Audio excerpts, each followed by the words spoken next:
What is going on, everyone? It's your guy, Cole Jackson, back here on Road Graders, and we are continuing our Jimmy's Seafood draft recap, going through all of the Baltimore Ravens draft picks, doing the film, getting you guys ready for what to expect. And today we are diving into the Ravens' second, fourth-round pick, and that is CARSON, VINSON, offensive tackle out of Alabama A&M. And before we dive into it, just a reminder that this series is brought to you by our friends over at Jimmy's Seafood.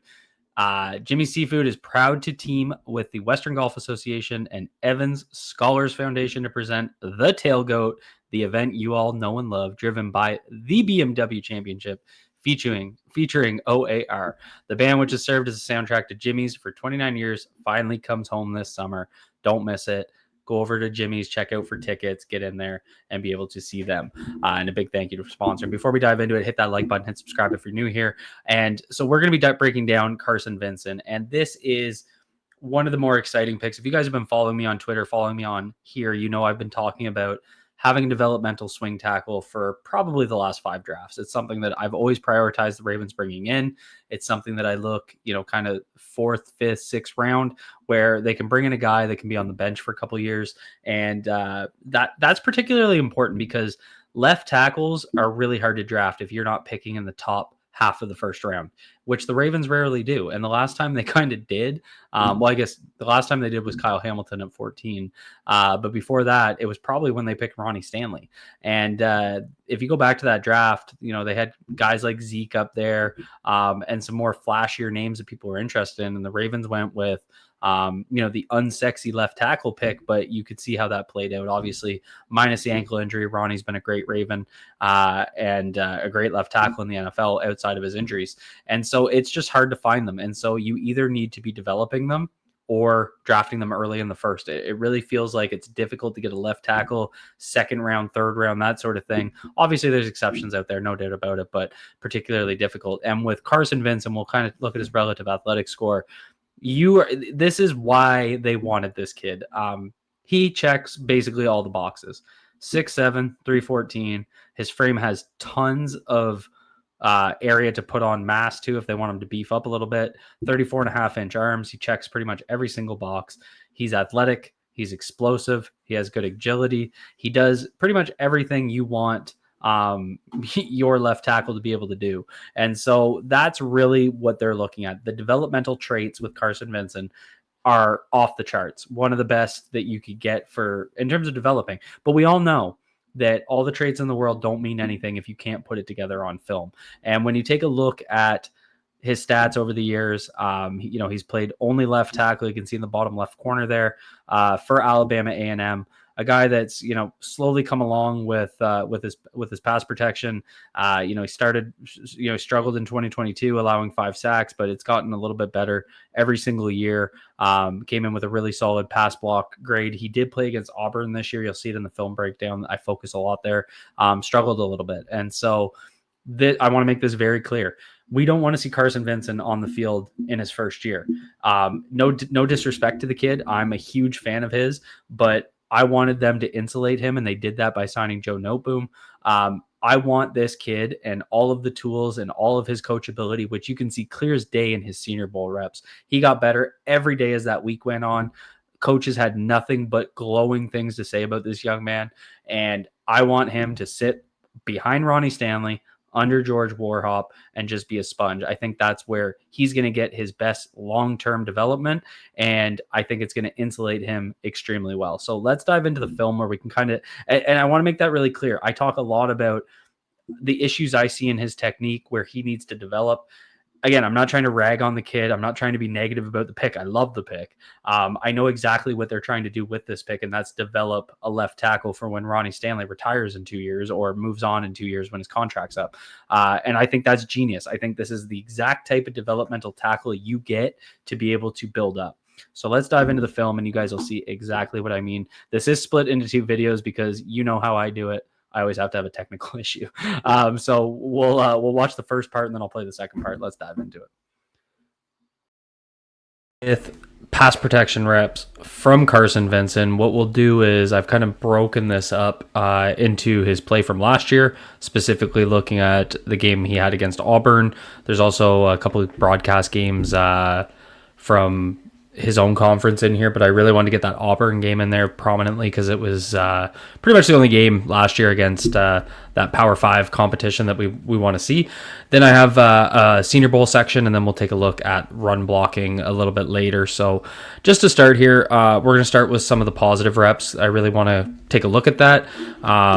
First of all, taking a look at his stance. I want to start a little bit more fundamentally with him because it's rare with some of these big bodies that come out that you get a guy that's such a fluid mover, and you can tell a lot about a guy's stance. I talked about this with Emory Jones quite a bit, and you can just see it in how he comes out of his stance and the flexion in his knees and in his ankles. I find he's got really good lower body flexion, and I think that's a really positive starting point for him because he's going to be an athletic pass protecting left tackle. So we'll kind of dial in on some of these reps. Take a look at some of the things. Starts with a little bit of a double team here, but really what I want to focus on is how he comes out of his stance, because you can see right there, quick feet, choppy. But one thing that we'll take a look at with some of his later reps when we're looking at pieces where he needs to improve.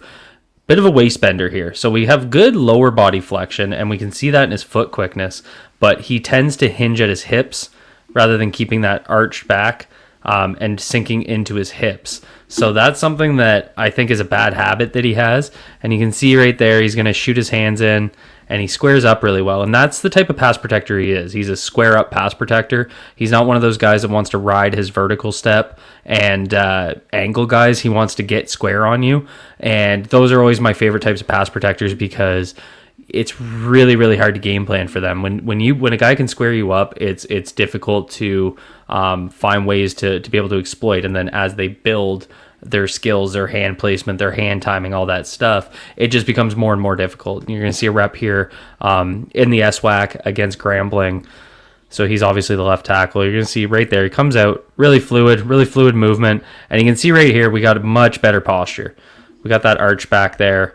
And he's going to just play that little independent hand. He's going to get that hand on quick and then lock in. And this was one of my favorite reps that I saw from him. So we hit that individual hand. You can see the length right there. We got good flexion. We're square. We've hit our hand.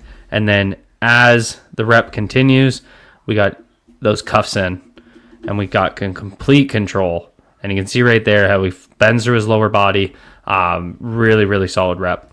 Here we're going to get, he's got a 4-tech across from him, a little bit of a lighter guy. They're set up in a bit of a bear front here with 5 down linemen.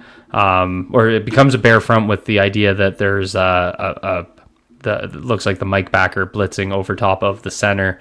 So we're focusing out here, and we're going to get out in space. And this was a good rep to really see his range because he just comes out so fluidly. And again, square up blocker. So he's going to get out there. I think he has a tendency sometimes to open that back foot a little bit too much. Here we go almost perpendicular to the line, whereas we want to still be out on that 45, even if we're going in a vertical step. So that's something just to keep an eye on. But he does have the fluid movement to be able to protect the back of the pocket. So that's, I think, why he does it. But I think as he gets more NFL coaching, you can kind of see it right there in that frame. Like he's turned completely sideways. I'd prefer to have him angled because we don't want to make that back foot too vulnerable. So while I respect that he wants to get out there and square up, it's right here. And maybe it's because the running back's in pass protection. Not 100% sure. He's going to give like a little bit of a chip look there and then take a look at that DB that's coming in late. But we just don't want to get our back shoulder. We want that to be more out here so that we're on a 45 angle or closer to a 45 angle than getting perpendicular to the line of scrimmage. So just again, so things that I've been looking at just as from a developmental perspective. Here you're going to see a nice little quick set. He's kind of got a 5-tech right in front of him. So again, you're going to see that foot quickness. He's going to lock those arms in. And then that athletic ability. Still a little bit of that hip hinge that I'm talking about where he's leaning forward. That's something that I've noticed quite a bit. Here again, you're going to see him square up. You can see how fluid he's out of his stance. It's probably my favorite part of his game, just that first step quickness. I go back to guys, it was Duke Manyweather said it on an interview he did with Brandon Thorne. Biggest thing that these guys that are bigger bodies, athletic left tackles, the biggest thing they can do to have success at the next level is get out of your stance, and that's something that he already does really well. You see he's going to basically square up and then drop his anchor. It does turn into a double team, so it's hard to see how much he drops his anchor against that bull rush attempt, but again, that fluid movement, so consistent. Same thing here, a little bit of a choppy video, sorry about that. But again, we're getting out and we're square, right? And so this is a good look, what I was talking about earlier. There's that foot being more on a 45 rather than being back here. He does turn a little bit, but you can see he's fighting that foot to be on more of a 45 rather than dropping it back here, and then he has to protect the back of the pocket. So, again, showing it's just about consistency with him, not about the ability to do so. See right there, nice little throw to the ground. Love this rep from him. So he's going to kick out quick. He's got, a 6 tech here, and then he's got, looks like a DB or a linebacker up there blitzing, probably a Sam backer or Will backer up there blitzing. He's going to kick out to the outside guy. They're going to slide their line to a center overslide. So you're going to get, well, it actually becomes like a full line slide. So the right guard's going to come over, take the 0 tech. The center's going to kick all the way over to the backer that's coming up, and then everybody jumps a gap. So good range here to get out there, and as soon as he has the leverage, again, that back foot drops, but he takes advantage because he just chucks Buddy into the ground. Just shows his strength, his athleticism. Here you're going to get him on a nice little island against a wide, that's kind of a wide 9 alignment here. Get out. And see, this is what I'm talking about, where he's protecting the back of the pocket. So see what consistently, see right there, this is what I mean. So as the jump step comes, he's going to turn his foot. And so what ideally we want to see is, you can see right here on his second step, 1, 2, his second step goes backwards. So his second step ends up here. We want that second step to be here, and then work more on a 45-degree angle, because what happens right here, there's his first step, pretty good positioning. If he takes that second step here, then he's square, and he's got that 45-degree plane to work with. Shoot your hands, drop your anchor, you're good to go. Now, because he's dropped his foot all the way back, he's a little bit more vulnerable to that outside rush, and when he hits him with that kind of 2-hand swipe jump, that foot is now behind, and there's now an open lane on the outside. Now, good recovery here. That's kind of why I clipped it in the good reps, because that's a good recovery. Right there, he runs him around the back of the pocket. Pressure comes from up the middle. You could probably credit him for a pressure allowed there. But overall, it's really that back foot dropping a little bit too much. I think that's what needs to be cleaned up. See another rep here against Grambling. Just going to see him pick up that stunt. Just wanted to kind of show him take on that drive block, or that bull rush. You can tell, the quality there in terms of the defensive lineman. It's just a slow bull rush, but just seeing him square up, react to the stunt, pick up the incoming, and drop his anchor, positive to see. Now I think we get, let me just make sure that I'm at the right portion. Yep. So now I got a bunch of clips of, so we've kind of talked about that back foot. And that back foot on outside rush opportunities is something he's going to have to improve. Another piece he's going to have to improve is his inside hand. So protecting that inside right hand of his as a left tackle, that's your right hand. Protecting that, throwing up the stop sign when guys come back inside against you. That is where I found he had a lot of issues. So here again, fluid movement, we're squaring up. Again, there's that back foot dropping. He's going to shoot his right hand first, right into the chest pad. But you can see right here, as he shoots that hand, the defensive lineman's already coming back inside. And so right there, he's going to give up that, have to go into a little bit of a hold. Doesn't obviously turn into a hold. It's not a pressure allowed. But when the quarterback looks back left here, he has to pressure because he's seeing that lane being given up. And it happens a few times here. We're back here. So here we have a 4-tech lined up on us right across from VINSON. And so right there is that inside hand again. So this is just, he got caught kind of chasing. When you have a 4-tech right up on your face, there's no need to take that harsh step outside. I think I want him to trust his athleticism here. So as the defensive lineman takes that outside step, you can see right there, there's no need to chase, right? because we know he can square up and move with a 45-degree angle. But because he takes such a harsh right there, you see his ankles turn, so that foot right there is pointed out that way. As soon as he does that, he's giving up that inside lane. That foot right here has no weight on it, because if you guys stand up right now and point your left foot outwards and then step on it, you have absolutely no weight on your right foot. So that's what happens here. We get that narrow base, give up that inside lane. Ball comes out quick, so no production on the quarterback, no pressure allowed, but a loss in my mind in terms of things I want to see him clean up. There's that inside hand missing again, just poor hand placement. That's something that's definitely going to have to be fixed. Going to see here, again, kind of hinging a little bit. We square up and wide hands, wild hands, I find sometimes. I just want to see him, and you see him kind of bump into the quarterback there at the end. So that's something that he's going to have to clean up, is just hand placement issues, making that a little bit cleaner. Here, similar. He's just going to kind of give up that outside lane. Pressure comes around as the ball comes out. When we get into the Senior Bowl, so what I did with these clips is I kept them all in chronological order. What happened to the clips? Okay, we'll have to go back. I'll have to do this in 2 videos. I'll go back to those after. We'll get into his run blocking here. And so focusing here on Senior Bowl first. So he's going to be the left tackle in here. They have a 2 tight end set to the left side. See right there, good drive, good leg drive, sealing that. He's working a double team the whole time, but good leg drive, staying with it. Here we are inside. I believe he's got a tight end on him right there. So I like this. Really wanted to show this one because he's going to work that double team. So he's going to come across, bang down on the defensive tackle right here, bang, and then get out in space. And what I like is once he gets out in space, got about 5 yards between him and the second level defender, and just watch how he breaks down to be able to square him up. See that right there? And then the finish, driving through. So that ability in space is something I really wanted to see from his tape, and I feel like he checked that box in the run game. So I think that's really exciting to see. Another one, he's going to come inside here and just seal off there. So he finishes his block. You see he ends up on top of him. He's got a little bit of that nasty side to him, which I wanted to see.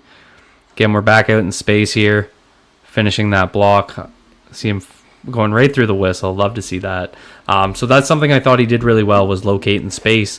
And we know what the Ravens ask of their left tackle in this scheme with Todd Monken. So that's super positive. See him come inside here. Now this is an option play where he's going to kind of share 47 there and then get into the second level. So again, that ability just to kind of locate in the second level. You see him hit a seal, knock him back. Pretty athletic in the second level right here again. Now, when he gets into the second level, similar to his pass protection, I just want to see better hand placement. So I find as he gets out in space, that ability to re-engage his hips. See that nice power base here? You can't see his right foot, but that's a wide base. He sinks down. He's got that leverage point. We just want to see him drive through the chest plate with his hands. And you can see right there, he just ends up getting lifted on the inside. But, he's got that finisher's mentality. A lot of these reps where he's ending up on the inside. And then again here, we just want to see him attack, get those hands inside. Those hands are low and they're wide around the hips. We want to see that attack that chest plate. So that's just something in the run game he's going to have to improve at the next level. Similar thing here. See him turn inside. I just wanted to see him drive through. This is meant to be a sweep play. So they're bringing that receiver here as a lead blocker. The Ravens do this a lot on option concepts. Mesh point here. We just want to see him drive through. And didn't get a ton of drive there. Tries to turn him inward, which is the right play because he wants to create that outside rushing lane. But unfortunately, he gives up he gives up too much ground. So we just want to see more drive off the ball. Then here again, you can see losing his guy out the back. Just want to be a little bit more consistent. So I'm going to go grab those Senior Bowl clips. Something screwed up when I uploaded them, so we'll do those.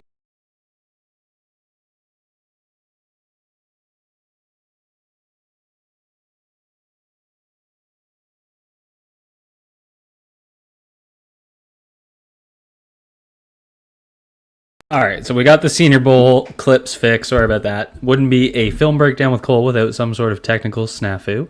So what I did with these is I just clipped them in order. He started as the left tackle of the American team, and a couple reps here against Landon Jackson out of the University of Arkansas, who went to the Bills in the second round, I believe. And so here we're going to see kind of the ups and downs he had in this game. So just to start here, we have Landon Jackson out in a wide alignment, down a 3-point stance, tight end in here. So we're going to get a good look at Vincent's range against, Jackson's not an athletic speed rusher, but he is a power rusher that will convert speed to power. And so what you're going to see right here is kind of what I've talked about already. See, as the ball is snapped, look how quick that kick step is engaged. So just him and the right tackle both so quick out of their stance. So here we are reaching our set point, and this is the type of clip that I like to see. So again, we're out, we reach our set point, and we're square. Now that foot is starting to drop back a little bit. I'd like to see him just kind of fight to keep that a little bit more diagonal, to keep that outside leverage. So again, when he gets out here, I think the fundamental issue he has is, try and get the right clip. You can see right here that white, that right there, and you can see it in another frame. His hands are just landing wide. So the athleticism is there. He's matching that set point. He has absolutely no issue getting out onto an island in space and setting it up. It's just his hand placement once he gets out there. And I think we see it here. So same thing. So we're quick out of our stance. We're square. We're moving our feet. But he reaches. So he does two things. He's going to reach. And what we talked about, you can't see it quite as clearly as in the Auburn game, but he is hinged pretty bad right here. And so what that does is he has no upper body leverage. You're just going to see him pass right through, get around, and ball comes out, so not a big deal, but definitely could have been a pressure on the quarterback. We have a wide alignment here, two tight ends on Vincent's side, get out in space, a little bit slower out, and so here we end up on the ground. And so doesn't come out as quickly, and he's backpedaling at this point. So we just want to see him fire out like we know he can. We've seen him do it. And again, hand placement. So as he gets around the arc, this is just a double hand swipe, pushes his hands down. We're leaning through our hips again. So a couple bad reps there. This is against Oladejo from UCLA right here. Hopefully I got his name right. Apologies if I didn't. So again, there's that square up pass set that we want to see. This was really solid. Gets out there. And this is what I mean, that ankle, that foot, because that's dropping back. So once he makes the contact point, we're in more of that 45-degree angle. We're fighting to keep that foot up. We're square, head to the inside, and just able to drop anchor. Really, really solid pass rep. That's the thing. I know he can do it. I know he's got the athleticism. He's got the strength, all that stuff. It's just getting out there and applying our technique consistently. That's where Vincent needs to come a little bit further. I actually kind of like this rep here. Going to get out. We're going to once again lean a little bit and use our shoulders rather than our hands, and that's where kind of the late pressure comes in there. There is some contact on the quarterback late throughout. This is kind of one of those slow burn losses. You see Tyler Linderbaum have a lot of these, but he's able to keep himself. His helmet's on the inside here. Just kind of loses a little bit of power there at the end. So obviously you don't want your guy getting that close to the quarterback, but obviously a little bit cleaner than some of the losses we saw earlier. Here we are in the second quarter, so we're at 3rd and 20. Vincent out here. And so here's classic where he's just going to run him around the back of the pocket. So like where he lands his feet as he opens up that gateway, like we've seen a few times, he's just going to keep that leverage and push him out the back of the pocket. Quarterback gets step, but that's from the inside rush. I think he maintains the integrity of the pocket there. Not a huge deal. Vincent leaves the game, so he played basically the first quarter, the first 2 series, if I have it correctly. It might be 3 series. I forget if they punted. And then he comes back in at the end of the game. So here we are on 2nd and 17, back in at left tackle. And we're going to get out in space again. And really like that. Again, able to get out there. You can see him pop. Got our hands a little bit more inside. Looks like the defender's getting his hand up into Vincent's face mask. A little bit more core strength just needs to be maintained here, but you can't really see it. It's going to move off screen. So you're going to see he's going to push the chest plate that way, the defender. So as he does that, he opens a lane, but it's a really solid recovery here. So he's going to work that outside foot to cut off right there and then drop his shoulder into him. So really athletic. So let's go wrap it up. So there you have it, folks. So I mean, this is very much, this is part of what I wanted to accomplish with this video is show the developmental side. And I think what I caution people towards is being overly concerned about it. I think folks maybe just because I know it can be tough to deal with getting a developmental guy in the in around like the 4th round, right? Because we may not see Carson Vincent make an impact for a couple years. And what I would say to that is trust the process, trust that we are focusing on developing a guy at a premium position that it's hard to find outside of the first half of the first round. And I really feel like this kid's got a real shot to be real good in this league. So I think it's going to be worth it. So I'll leave that with you guys. If you guys enjoyed this breakdown, hit that like button, hit subscribe if you're new here, drop a comment down below. Let me know what you guys think of Carson Vincent. And as always, be good to yourselves, be good to each other.